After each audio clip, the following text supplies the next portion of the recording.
విద్యార్థులందరికీ ఇంకోసారి సుస్వాగతం. ఈరోజు మిస్సిలేనియస్ ఈవెంట్స్లోకి వెళ్ళబోయే ముందు ఒక చిన్న విషయం. నేను ఈ సిరీస్ని దాదాపు 4 నెలల క్రితం స్టార్ట్ చేశాను.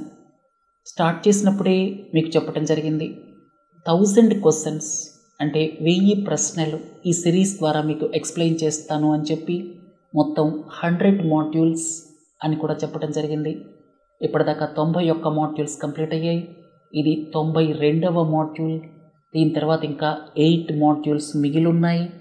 ఈ సిరీస్లో చివరి మాడ్యూల్ మార్చి 6వ తేదీ బుధవారం నాడు అప్లోడ్ చేయబడుతుంది. ఈ విషయాన్ని గమనించండి. ఇక మిస్సిలేనియస్ ఈవెంట్స్కి వస్తే, ఫ్రీ మూమెంట్ రెజిమ్ ఇది ఇండియా, మయన్మార్ దేశాలకు సంబంధించింది. దీని గురించి ఒక 7-8 పాయింట్స్ మీకు ఎక్స్ప్లెయిన్ చేస్తాను. ఇంతకుముందే కొన్ని పాయింట్స్ చెప్పాను, అన్నీ కంపైల్ చేసి ముఖ్యమైన విషయాలు మీకు చెప్తాను. ఇండియా యుఏఈ రిలేషన్స్కి చాలా ప్రాధాన్యత ఉంది. మన ప్రధానమంత్రి నరేంద్ర మోడీ గారు గత 9 ఏళ్ల కాలంలో 7 సార్లు యుఏఈని విజిట్ చేశారు. దీన్ని బట్టే అర్థమవుతుంది మీకు ఇవి ఎంత ప్రాధాన్యత సంతరించుకున్నవో. వీటికి సంబంధించి ఒక 8-9 పాయింట్స్ మీకు కంపైల్ చేసి చెప్తాను. మినిమం సపోర్ట్ ప్రైస్, అసలు ఎకనామికల్గా చూస్తే ఇదంతా వయబుల్ మెకానిజం కాదు, ఇది ఫ్లాడ్ మెకానిజం అని చెప్పి ఎకనమిస్ట్స్ ఎందుకంటున్నారు. తర్వాత మినిమం సపోర్ట్ ప్రైస్ ప్రకారం క్యాలిక్యులేట్ చేస్తే ఈ 23 క్రాప్స్ మన దేశంలో ఉత్పత్తి అవుతాయి కదా ప్రతి సంవత్సరం, వాటి వాల్యూ ఎంత ఉంటుంది. అలాగే ఈ 23 క్రాప్స్ ఏమిటి, వీటిల్లో షుగర్ కేర్ని ఫెయిర్ అండ్ రెమ్యూనరేటివ్ ప్రైస్ అని ఎందుకంటున్నారు.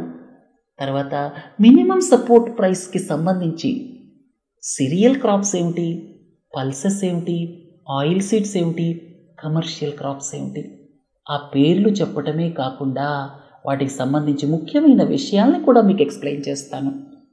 అలాగే మినిమం సపోర్ట్ ప్రైస్ విషయానికి వస్తే A2, FL, C2 అనేటువంటివి మనం తరచుగా వింటూ ఉంటాం.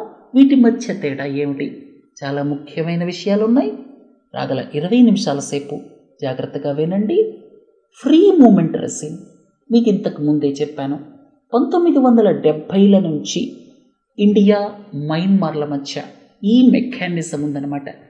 ఇండియా, మయన్మార్కి సంబంధించినటువంటి మీరు ఇంటర్నేషనల్ బార్డర్ని చూస్తే 4 రాష్ట్రాలు ఇక్కడ పిక్చర్లోకి వస్తాయి.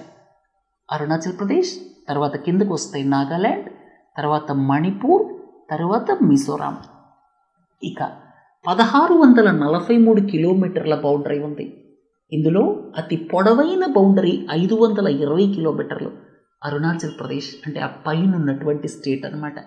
తర్వాత ఇక్కడ ఈ 4 స్టేట్స్లో మీకు ఒక చిన్న విషయాన్ని ఎక్స్ప్లెయిన్ చేస్తాను.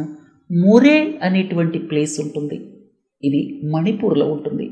అక్కడి నుంచి ట్రైలాటరల్ హైవే స్టార్ట్ అవుతుంది.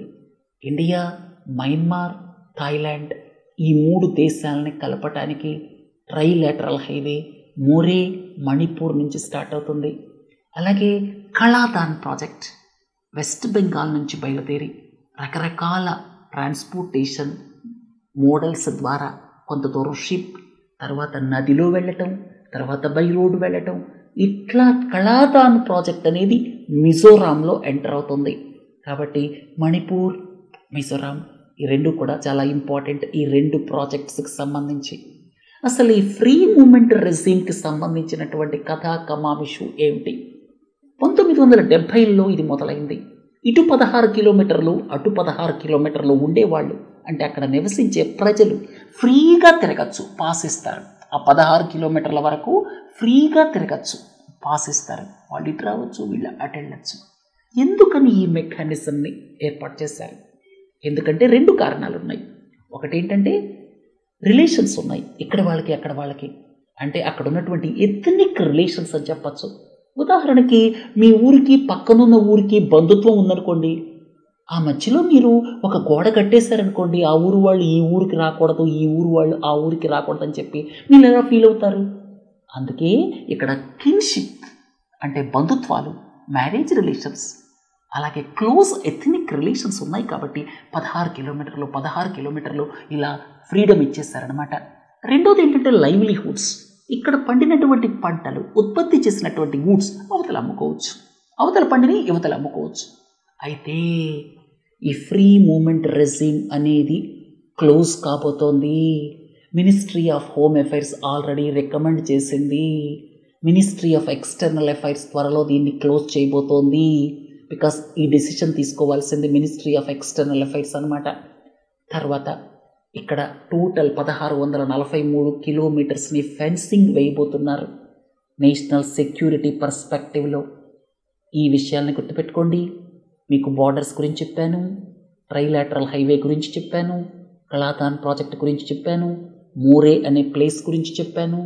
తర్వాత 16 కిలోమీటర్లు ఎందుకని ఈ సిచ్యువేషన్ వచ్చింది అని కూడా చెప్పాను.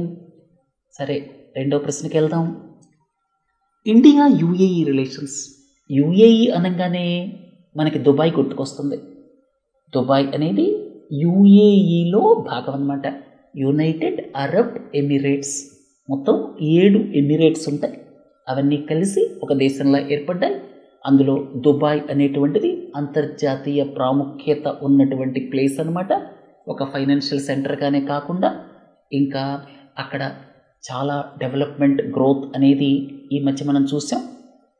ముఖ్యంగా ఇలాంటి దేశాల్లో ఉండేటువంటి స్ట్రిక్ట్ రూల్స్ ఏవైతే ఉంటాయో, మీరు ముఖ్యంగా ఈ గల్ఫ్ కంట్రీస్కి వెళితే అక్కడ నార్మల్గా చాలా స్ట్రిక్ట్ రూల్స్ ఉంటాయి. కానీ ఇంటర్నేషనల్ ఇన్వెస్టర్స్ని అట్రాక్ట్ చేయటం కోసం, ఇంటర్నేషనల్ టూరిజంని అట్రాక్ట్ చేయటం కోసం దుబాయ్లో చాలా రూల్స్ సరళతరం చేశారనమాట. దాంతో చాలామంది వెళ్ళి అక్కడ ఇళ్ళు కొనుక్కుంటున్నారు. ఇండియన్స్ కూడా కొంతమంది ధనికులైనటువంటి ఇండియన్స్ అక్కడ సెటిల్ అయిపోతున్నారు. సరే, అసలు విషయానికి వద్దాం. ఇండియా యుఏఈ రిలేషన్స్కి సంబంధించి మీకు పరీక్షలకు ఉపయోగపడే ఒక 10 పాయింట్స్ దాకా చెప్తాను. ఒకటి ఏంటంటే, అక్కడ వరల్డ్ గవర్నమెంట్స్ సమ్మిట్ ప్రతి సంవత్సరం దుబాయ్లో జరుగుతుంది. ఈ సంవత్సరం మన ప్రధానమంత్రి గారు వెళ్ళారు, అదొక విషయం. తర్వాత ఇక్కడ అబుధాబిలో మొట్టమొదటి హిందూ టెంపుల్ని మన ప్రధానమంత్రి గారు ప్రారంభోత్సవం చేశారు. తర్వాత ఇండియన్ ఎంఎస్ఎంఈస్కి ఉపయోగపడే విధంగా భారత్ మార్ట్ దీన్ని ప్రారంభించారు. తర్వాత నరేంద్ర మోడీ గారు గత 9 ఏళ్ల కాలంలో 7 సార్లు ఈ దేశాన్ని విజిట్ చేశారు. ఇంకొక ముఖ్యమైన విషయం ఏంటంటే, మన దేశానికి యుఏఈతో, యునైటెడ్ అరబ్ ఎమిరేట్స్తో ట్రేడ్ అగ్రిమెంట్ ఉంది, అలాగే ఇన్వెస్ట్మెంట్ అగ్రిమెంట్ కూడా ఉంది. దాన్ని బైలాటరల్ ఇన్వెస్ట్మెంట్ ట్రీటీ అంటారు. ట్రేడ్ అగ్రిమెంట్ అంటే మీ అందరికీ తెలుసు. ట్రేడ్ అగ్రిమెంట్ ద్వారా టారిఫ్స్ని తగ్గిస్తారు.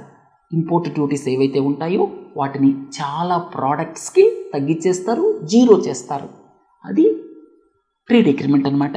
CEPA, comprehensive economic partnership agreement, దాదాపు 2 ఏళ్ల క్రితం యుఏఈతో మనం సంతకం పెట్టాం. అలాగే ఈ మధ్య బైలాటరల్ ఇన్వెస్ట్మెంట్ ట్రీటీని కూడా సైన్ చేశాం. దీని ఉద్దేశం ఏమిటి? బైలాటరల్ ఇన్వెస్ట్మెంట్ ట్రీటీ అంటే ఏమిటంటే, మన దేశానికి సంబంధించినటువంటి ఇన్వెస్టర్స్ దుబాయ్లో ఇన్వెస్ట్ చేశారనుకోండి, అలాగే యుఏఈ ఇన్వెస్టర్స్ మన దేశంలో ఇన్వెస్ట్ చేశారనుకోండి, ఎవరైతే ఫారిన్ ఇన్వెస్ట్మెంట్స్ ఈ దేశానికి సంబంధించి ఉన్నాయో వాటికి కూడా డొమెస్టిక్ ట్రీట్మెంట్ ఇవ్వాలి. మీరు ఏ రకమైనటువంటి డిఫరెన్స్ చూపించకూడదు, నేషనల్ ట్రీట్మెంట్ ఇవ్వాలి. అంటే ఈ ఫారిన్ డైరెక్ట్ ఇన్వెస్టర్స్ ఎవరైతే ఇతర దేశాల నుంచి వస్తారో వాళ్ళు వచ్చి ఇక్కడ ఇన్వెస్ట్ చేసినప్పుడు మన దేశంలో ఉన్నటువంటి ఇన్వెస్ట్మెంట్స్కి, మన దేశంలో ఉన్న అంబానీ గారో అదానీ గారో ఇన్వెస్ట్ చేస్తే ఎలాంటి రూల్స్ అండ్ రెగ్యులేషన్స్ వర్తిస్తాయో ఈక్వల్ రూల్స్ వర్తింపచేయాలి. డిస్క్రిమినేషన్ ఉండకూడదు. దీనికి బైలాటరల్ ఇన్వెస్ట్మెంట్ ట్రీటీ అనేటువంటిది ఉపయోగపడుతుంది. మీరు గమనిస్తే గత 10 సంవత్సరాలుగా మన దేశం చాలా దేశాలతో బైలాటరల్ ఇన్వెస్ట్మెంట్ ట్రీటీస్ని యూనిలాటరల్గా క్లోజ్ చేసేసింది. ఎందుకు క్లోజ్ చేసింది? బైలాటరల్ ఇన్వెస్ట్మెంట్ ట్రీటీస్ అనేటువంటివి ఆయా దేశాలకి, ఆయా దేశాల ఇన్వెస్టర్స్కి అనుకూలంగా ఉన్నాయని చెప్పి మన దేశం క్లోజ్ చేసింది. ఈ పరిస్థితుల్లో యుఏఈ తోటి బైలాటరల్ ఇన్వెస్ట్మెంట్ ట్రీటీ సైన్ చేయటం అనేది చాలా ప్రాముఖ్యత సంతరించుకుంది. అన్ని దేశాలతో క్లోజ్ చేసుకుంటూ వచ్చేటప్పుడు మనం యుఏఈతో సంతకం పెట్టామంటే ఆ దేశం యొక్క ఇంపార్టెన్స్ చెప్పకనే అర్థమవుతుంది కదా. సో మన దేశానికి ఇటుపక్క బైలాటరల్ ఇన్వెస్ట్మెంట్ ట్రీటీ, అటుపక్క ట్రేడ్ అగ్రిమెంట్ రెండూ ఉన్నటువంటి ఒకే ఒక్క దేశం యునైటెడ్ అరబ్ ఎమిరేట్స్. తర్వాత ఎక్స్పోర్ట్స్ విషయానికి వస్తే మన దేశం నుంచి హైయెస్ట్ ఎక్స్పోర్ట్స్ ఏ దేశానికి వెళ్తాయి? యునైటెడ్ స్టేట్స్ ఆఫ్ అమెరికాకి వెళ్తాయి. మనం ఎక్కడి నుంచి ఎక్కువ ఇంపోర్ట్స్ చేయించుకుంటున్నాం? మన దేశానికి వచ్చేటువంటి ఇంపోర్ట్స్ ఏవైతే ఉన్నాయో ఎక్కువ చైనా నుంచి వస్తాయి. ఈ రెండు విషయాలు గుర్తుపెట్టుకోండి. తర్వాత యుఏఈ విషయానికి వస్తే సెకండ్ లార్జెస్ట్ ఎక్స్పోర్ట్ డెస్టినేషన్. అలాగే ఓవరాల్ ట్రేడ్ రిలేషన్స్కి వస్తే మొదట యునైటెడ్ స్టేట్స్ ఆఫ్ అమెరికా, రెండోది చైనా. అంటే ఓవరాల్ ట్రేడ్ నేను చెప్పేది ఎక్స్పోర్ట్స్ ఇంపోర్ట్స్ కలిపి థర్డ్ లార్జెస్ట్ ట్రేడ్ పార్ట్నర్ అనమాట యుఏఈ. అలాగే మనకి ఫారిన్ రెమిటెన్సెస్ వస్తాయి కదా, ఇతర దేశాల్లో ఉండి డబ్బులు పంపించే వాళ్ళు ఉంటారు కదా, అక్కడ పనులు చేసుకుంటూ వాళ్ళ అమ్మా నాన్నకి డబ్బులు పంపిస్తారు. అట్లా వచ్చేటువంటి డబ్బుల్లో 18% ఒక్క యునైటెడ్ అరబ్ ఎమిరేట్స్ నుంచే వస్తున్నాయి. ఇట్లా ఆ దేశం చాలా ప్రముఖమైనటువంటి పాత్ర పోషిస్తోంది మన దేశానికి ఆ దేశానికి ఉన్నటువంటి రిలేషన్స్ విషయానికి వస్తాయి. అలాగే ఫారిన్ డైరెక్ట్ ఇన్వెస్ట్మెంట్ చూస్తే మన దేశానికి వచ్చేటువంటి foreign direct investment rank wise చూస్తే ఆ దేశం 4th పొజిషన్లో ఉంది. ఈ మధ్యకాలంలో చాలామంది ధనికులు దుబాయ్లో ఇళ్ళు కొనుక్కుంటున్నారు. అక్కడ ఉన్నటువంటి సముద్ర తీరంలో అక్కడంతా కూడా సముద్రాన్ని రిక్లైమ్ చేసి అపార్ట్మెంట్స్ కడుతున్నారు, పెద్ద పెద్ద అపార్ట్మెంట్స్. సరే, A2 FLC2 మినిమం సపోర్ట్ ప్రైస్కి సంబంధించినవి అనమాట. CACP మినిమం సపోర్ట్ ప్రైస్ని రికమెండ్ చేస్తుంది, ప్రభుత్వం యాక్సెప్ట్ చేస్తుంది. ఇంతకుముందు లెక్చర్స్లో మనం తెలుసుకున్నాం మినిమం సపోర్ట్ ప్రైస్ని. CACP అనేది ఒక స్టాట్యుటరీ బాడీ కూడా కాదు, అగ్రికల్చర్ మినిస్ట్రీకి ఒక అటాచ్డ్ ఆఫీస్ అని తెలుసుకున్నాం. CACP రికమెండేషన్స్ని బేస్ చేసుకొని ప్రభుత్వం మినిమం సపోర్ట్ ప్రైస్ని రబీకి ముందు ఖరీఫ్కి ముందు అనౌన్స్ చేస్తూ ఉంటుంది. మొత్తం 23 క్రాప్స్ ఉన్నాయి. అందులో షుగర్ కేన్కి ఒక్కదానికి చిన్నపాటి లీగల్ గ్యారంటీ ఉంది, అందుకే దాన్ని ఫెయిర్ అండ్ రెమ్యూనరేటివ్ ప్రైస్ అంటాం. ఇట్లా మనం నేర్చుకున్నాం ఇంతకుముందు లెక్చర్స్లో. సరే, ఈ మినిమం సపోర్ట్ ప్రైస్ని CACP రికమెండ్ చేసేటప్పుడు ఒక క్రైటీరియా ఫాలో అవుతుంది. ఆ క్రైటీరియా ప్రకారం అది రికమెండ్ చేస్తుంది. ఆ తర్వాత ప్రభుత్వం నార్మల్గా యాక్సెప్ట్ చేస్తుంది. ఆ క్రైటీరియా ఏమిటి? క్రైటీరియా ఏమిటంటే A2 అంటే యాక్చువల్ కాస్ట్ అనమాట. ఒక పంటని పండించడానికి అసలు యాక్చువల్ కాస్ట్ ఏంటి? మనం విత్తనాలు కొంటాం, పెస్టిసైడ్స్ కొంటాం, ఫర్టిలైజర్స్ కొంటాం, అలాగే హార్వెస్టింగ్ కాస్ట్స్ ఉంటాయి, సోవింగ్ కాస్ట్స్ ఉంటాయి, అలాగే కలుపు మొక్కలు తీస్తాం కదా ఆ కాస్ట్ ఉంటుంది. ఇవన్నీ కలిపి ఇక్కడ యాక్చువల్ కాస్ట్ అంటాం అనమాట. A2 అంటాం దాన్ని. సరే, A2కి ఇంకొక ఎలిమెంట్ ఉంది, FL అంటే ఏంటి? Imputed family labour. మీకు ఒక చిన్న ఉదాహరణ చెప్తాను. ఒక ఇంట్లో 5 వ్యక్తులు ఉన్నారు. వాళ్ళకు ఒక 2 ఎకరాల పొలం ఉంది. పొద్దున్న లేస్తే ఆ పొలానికి వెళ్తారు, అక్కడే పంట పండిస్తారు. వాళ్ళకి అదే సర్వస్వం, అదే లోకం. వాళ్ళు బాగా పండిస్తారు, దాని మీదే బతుకుతున్నారు వాళ్ళు.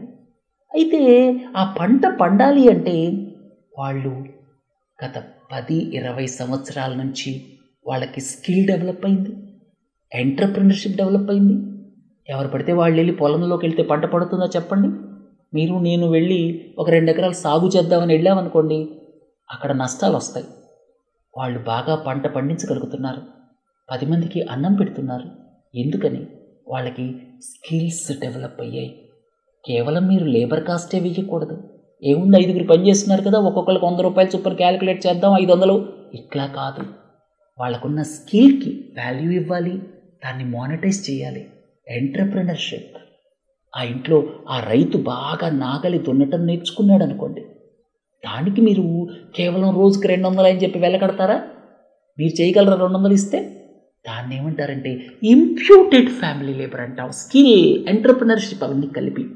సో మనకి మినిమం సపోర్ట్ ప్రైస్ రికమెండ్ చేసేటప్పుడు CACP ఏం చేస్తుందంటే A2 actual cost plus imputed family labour అంటే A2 ప్లస్ FL, దాని మీద 50% యాడ్ చేసి 50% యాడ్ చేస్తుంది దాని మీద.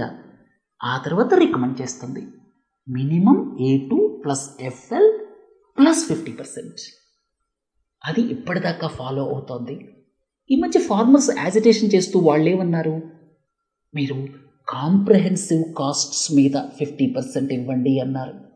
ఇప్పటిదాకా A2 ప్లస్ ఎఫ్ఎల్ ప్లస్ 50% కదా, దాని బదులుగా కాంప్రహెన్సివ్ కాస్ట్ ప్లస్ 50% ఇవ్వమన్నారు. అసలు ఈ కాంప్రహెన్సివ్ కాస్ట్ అంటే ఏమిటి? ఇక్కడ actual cost plus imputed family labour అంటే వాళ్ళ స్కిల్, ఎంటర్‌ప్రెన్యూర్‌షిప్ అవి యాడ్ చేయటం, దాంతో పాటుగా వాళ్ళకి సొంత పొలం ఉంది, ఆ పొలంలో పంట పండుతుంది అంటే గత 10 ఏళ్లుగా, గత 20 ఏళ్లుగా వాళ్ళు దాన్ని నర్చర్ చేసుకుంటూ వస్తున్నారు. అందుకే విపరీతంగా పంట పండుతోంది. పొలాన్ని పట్టించుకోకపోతే పంట పండదు కదా. వాళ్ళు 10 ఏళ్ల నుంచి కంటికి రెప్పల అక్కడ ఉన్నటువంటి ఆ న్యూట్రియంట్స్ని కాపాడుకుంటూ వస్తున్నారు. అలాగే వాళ్ళకి ఓన్ ఫిక్స్డ్ క్యాపిటల్ ఉంది.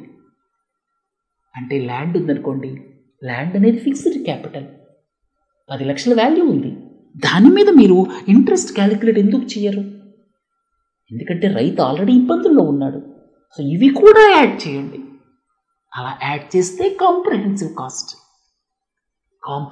కాస్ట్ మీద అంటే A2 ప్లస్ ఎఫ్ఎల్తో పాటుగా ఈ rent on the owned land, imputed rent, వాళ్ళ సొంత భూమి బాగా సారవంతంగా తయారైంది, వాళ్ళ ఎఫర్ట్స్ ఉన్నాయి ఇందులో. మీకు ఇంతకుముందే చెప్పాను, ఇంప్యూటెడ్ ఫ్యామిలీ లేబర్ అంటే వాళ్ళకి స్కిల్ ఉంది, ఎంటర్‌ప్రెన్యూర్‌షిప్ ఉంది, సారవంతమైన నేలని వాళ్ళు తయారు చేశారు. అలాగే వాళ్ళు పొలం కొనుక్కున్నారు 10 లక్షలు పెట్టి 10 ఏళ్ల క్రితం. దాని మీద మీరు వాళ్ళకి ఇంట్రెస్ట్ ఇవ్వాలి కదా. సో ఇవన్నీ కలిపి మీరు C2 ప్లస్ 50% ఇవ్వండి అని చెప్పి ఫార్మర్స్ యూనియన్స్ అడుగుతున్నాయి. ఎంఎస్ స్వామినాథన్ ఫార్ములా కూడా అదే. కానీ ప్రభుత్వం ఈ 2 ఎలిమెంట్స్ని యాడ్ చేయలేదు. ఎందుకు యాడ్ చేయలేదంటే ఈ 2 యాడ్ చేస్తే మీకు చాలా ఎక్కువైపోతుంది మినిమం సపోర్ట్ ప్రైస్. ఇంటర్నేషనల్గా చూస్తే మన దేశంలో ఉన్న క్రాప్స్ ఏవైతే ఉన్నాయో అవి ఇంటర్నేషనల్లీ కాంపిటేటివ్ కావు, మనం ఎక్స్పోర్ట్స్ చేయలేము అనేటువంటి ఆలోచనతో ప్రభుత్వం ఈ C2ని ఇంప్లిమెంట్ చేయలేదు. సరే, ఇప్పుడు 23 క్రాప్స్ గురించి మాట్లాడుకున్నాం. 23 క్రాప్స్లో షుగర్ కేన్ది వేరే కథ. షుగర్ కేన్ విషయానికి వస్తే అక్కడ ఫెయిర్ అండ్ రెమ్యూనరేటివ్ ప్రైస్ అంటాం. మిల్ దగ్గరికి మీరు తోలుకెళ్ళారనుకోండి షుగర్ కేన్ని, వాళ్ళు మేము తీసుకోము అనడానికి లేదు, తప్పకుండా తీసుకోవాలి వాళ్ళు. దానికి ఒక లీగల్ గ్యారంటీ ఉంది. Sugar cane price control order 1966, అది ఎసెన్షియల్ కమోడిటీస్ యాక్ట్కి బేస్ చేసుకుని వచ్చిన ఆర్డర్ అనమాట. సో షుగర్ కేన్కి ఒక విధంగా చెప్పాలంటే కొంత లీగల్ గ్యారంటీ ఉంది. మిగతా 22 క్రాప్స్కి కూడా ఏ విధమైన లీగల్ గ్యారంటీ లేదు. ప్రభుత్వం అనౌన్స్ చేస్తుంది తప్పితే కొనాలనే లేదు. కొంటే కొనొచ్చు, లేకపోతే లేదు. రైస్ అండ్ వీట్ కొంటున్నారు. ఎందుకు కొంటున్నారు? వాళ్ళ మీద బాధ్యత ఉంది. 80 కోట్ల మందికి ఇప్పుడు ఫ్రీగా ఫుడ్ గ్రెయిన్స్ సరఫరా చేస్తున్నారు. ఇంతకుముందు ఏదో ₹1-2 తీసుకునే వాళ్ళు కిలోకి, ఇప్పుడు ఫ్రీగా సరఫరా చేస్తున్నారు. దానికి కావాలి కదా బియ్యం, గోధుమలు. అందుకే వాళ్ళు పబ్లిక్ డిస్ట్రిబ్యూషన్ సిస్టమ్ కోసం ప్రొక్యూర్ చేస్తున్నారు. ఫుడ్ కార్పొరేషన్ ఆఫ్ ఇండియా చేస్తోంది. ఇక ఒక్కొక్కసారి బాగా పల్సెస్ రేట్ పెరిగిందనుకోండి, అప్పుడు కూడా వాళ్ళు ఏం చేస్తారు, ప్రొక్యూర్ చేస్తారనమాట. ప్రైస్ స్టెబిలైజేషన్ కోసం, బఫర్ స్టాక్ని ఎస్టాబ్లిష్ చేయడం కోసం. ఇట్లా అప్పుడప్పుడు ప్రొక్యూర్ చేయటం అనేది పల్సెస్, ఆయిల్ సీడ్స్ లాంటి వాటిల్లో జరుగుతూ ఉంటుంది. బట్ రైస్, వీటికి సంబంధించి రెగ్యులర్గా ప్రొక్యూర్ చేస్తుంటారు. ఎందుకంటే పబ్లిక్ డిస్ట్రిబ్యూషన్ సిస్టమ్కి కావాలి కదా. సరే, 7 సిరియల్స్, వీటిల్లో రెండింటినేమో ఫైన్ సిరియల్స్ అంటాం. రైస్, వీట్, బియ్యం, గోధుమలు, ఈ రెండింటిని ఫైన్ సిరియల్స్ అంటాం. మిగతా వాటన్నిటిని కోర్స్ సిరియల్స్ అంటాం. తర్వాత ఇక్కడ మీకు KR అని ఇచ్చాను. అంటే ఇక్కడ ఖరీఫ్లో ఎక్కువ పండుతుంది, రబీలో తక్కువ పండుతుంది. K పెద్ద అక్షరం పెట్టాను. మీరు రైస్ విషయానికి వస్తే ఖరీఫ్లో 85% పంట పండుతుంది, కేవలం 15-20% రబీలో పండుతుంది. ఇక మెయిస్ విషయానికి వస్తే మొక్కజొన్నలు, మీరు చూస్తే కోర్స్ గ్రెయిన్స్ మొత్తం, అసలు ఫుడ్ గ్రెయిన్స్ విషయానికి వస్తే మన దేశంలో పండేవి దాదాపుగా 325 మిలియన్ టన్నులు. 325 మిలియన్ టన్స్ మీరు చూస్తే 4 కాంపోనెంట్స్గా విభజించవచ్చు. 325 330 రఫ్గా గుర్తుపెట్టుకోండి. 330 మిలియన్ టన్నులు అనుకోండి. స్ట్రైట్ అవే 130 రైస్. నేను రఫ్గా చెప్తున్నాను. 130 రైస్, 110 వీట్. 130 రైస్ పోయాయి కదా, 110 మిలియన్ టన్నులు వీట్ పోయాయి కదా. రెండు కలిపితే ఎంత పోయాయి?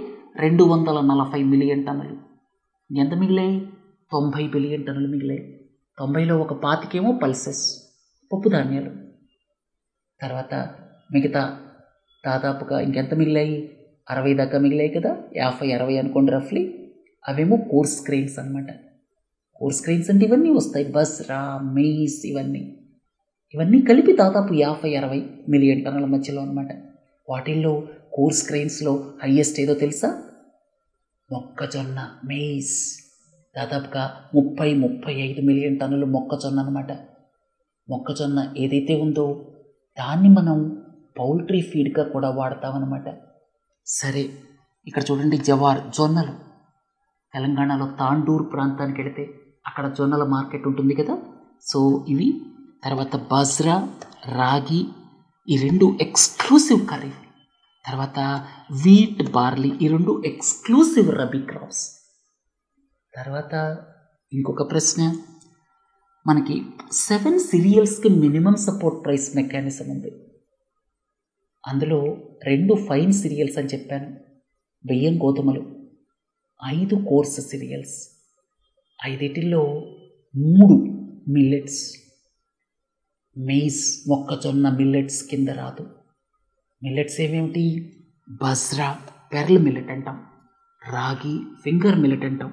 జవార్, జొన్నలు మనకి తాండూర్, వికారాబాద్ ప్రాంతంలో ఎక్కువగా పండుతాయి. సో ఈ 3 మిల్లెట్స్ అన్నమాట. అయితే మిల్లెట్స్లో మన దేశం నెంబర్ 1 స్థానంలో ఉంది. మిల్లెట్స్ని ఈ మధ్య ఎక్కువగా తినమని చెప్పి చాలామంది డాక్టర్లు చెప్తున్నారు. మిల్లెట్స్లో మన దేశం నెంబర్ 1 స్థానంలో ఉంది. ఒరిజినేషన్ ఎక్కడ? ఆఫ్రికాలో అవి పుట్టింది. తర్వాత మన దేశంలో ఉన్న మిల్లెట్స్ విషయానికి వస్తే ఇంకొక ముఖ్యమైన విషయం ఏంటంటే, రాజస్థాన్ 27% మిల్లెట్స్ ప్రొడక్షన్. అంతేకాకుండా ఈ మిల్లెట్స్లో హయ్యెస్ట్ ఏమిటి? బాజ్రా. ఈ విషయాలను గుర్తుపెట్టుకోండి. ఆఫ్రికాలో ఇవి ఒరిజినేట్ అయ్యాయి. వీటిల్లో చాలా న్యూట్రిషియస్ కాంటెంట్ ఉంది. ఇక మీరు చూస్తే మెయిజ్, మొక్కజొన్న మిల్లెట్ కాదు, బార్లీ మిల్లెట్ కాదు. ఈ 2 కోర్స్ గ్రెయిన్స్, మిల్లెట్స్ కాదు. అన్ని మిల్లెట్స్ కూడా కోర్స్ గ్రెయిన్సే. అన్ని కోర్స్ గ్రెయిన్స్ మిల్లెట్స్ కాదు. ఈ విషయాన్ని గుర్తుపెట్టుకోండి. ఫైన్ సిరియల్స్ అంటే బియ్యం, గోధుమలు. మనం బియ్యం చూస్తే 130 మిలియన్ టన్నులు, గోధుమలు 110 మిలియన్ టన్నులు, రఫ్గా చెప్తున్నాను, ఒక 2-3 అటు ఇటు ఉండొచ్చు. ఇక మొక్కజొన్న దాదాపుగా 35 మిలియన్ టన్నులు అలా ఉంటుంది. తర్వాత బాజ్రా దాదాపు 8-9 మిలియన్ టన్నులు ఉంటుంది. మిల్లెట్స్ అన్నిటిలో కూడా హయ్యెస్ట్ బాజ్రా, గుర్తుపెట్టుకోండి. సరే, తర్వాత ప్రశ్న, 5 పల్సెస్, 5 పప్పు ధాన్యాలు, పప్పు దినుసులు అంటాం కదా, 5టికి మినిమం సపోర్ట్ ప్రైస్ మెకానిజం ఉంది. ఇక్కడ ఇచ్చాను. వాటిల్లో ఒకటి ఎక్స్క్లూసివ్ ఖరీఫ్. మీ అందరికీ తెలుసు, కందులు, కందిపప్పు అంటాం కదా, ఎర్రగా ఉంటాయి. తర్వాత 2 ఎక్స్క్లూసివ్ రబీ, చానా దాల్, అలాగే మసూర్. ఇక 2 ఖరీఫ్లు, రబీలో పండుతాయి. అవి మినుములు, పెసలు. పెసలంటే మూంగ్ దాల్, మినుములంటే ఉరద్ దాల్. అర్థమైంది కదా. ఇక పల్సెస్కి సంబంధించి దాదాపుగా మనం 25-26 మిలియన్ టన్నులు పండిస్తున్నాం. గత 10 ఏళ్ల కాలంలో పల్సెస్ ఉత్పత్తి గణనీయంగా పెరిగింది. అయినప్పటికీ కూడా ఒక 2-3 మిలియన్ టన్నులు మనం ఇంపోర్ట్స్ మీద ఆధారపడుతున్నాం. ఇక ఆయిల్ సీడ్స్, ఇక్కడ మీకు ఎక్స్క్లూసివ్ ఖరీఫ్ ఏమిటి, ఎక్స్క్లూసివ్ రబీ ఏమిటి ఇచ్చాను. తర్వాత గ్రౌండ్ నట్, సన్ఫ్లవర్, ఈ 2 ఖరీఫ్ అండ్ రబీ. తర్వాత ఆయిల్ సీడ్స్లోనే మన దేశం చాలా ఇబ్బందులు పడుతోంది. ఉదాహరణకి 2022-23 చూస్తే మనం ఇంపోర్ట్స్ మీద దాదాపు 60% డిపెండ్ అయ్యాం. మన రిక్వైర్మెంట్ దాదాపుగా 25 మిలియన్ టన్నులు ఉంటుంది వెజిటబుల్ ఆయిల్. ఈ మధ్యకాలంలో లివింగ్ హ్యాబిట్స్ మారాయి, అర్బనైజేషన్ పెరిగింది, ఆయిల్ వాడకం పెరిగింది. సో ఇలాంటి పరిస్థితుల్లో మనకి ఆయిల్ సీడ్స్ ఉత్పత్తి అవసరమైనంతగా లేదు. ఓన్లీ 40-45% మాత్రమే మనం డొమెస్టిక్గా ప్రొడ్యూస్ చేయగలుగుతున్నాం. 55-60% ఇంపోర్ట్స్ మీద ఆధారపడుతున్నాం. ఇక్కడ వెజిటబుల్ ఆయిల్స్ విషయానికి వస్తే ఎక్కువ ఇంపోర్టెడ్ కమోడిటీ పామాయిల్ అనమాట. అది ఇండోనేషియా, మలేషియా దేశాల నుంచి వస్తుంది.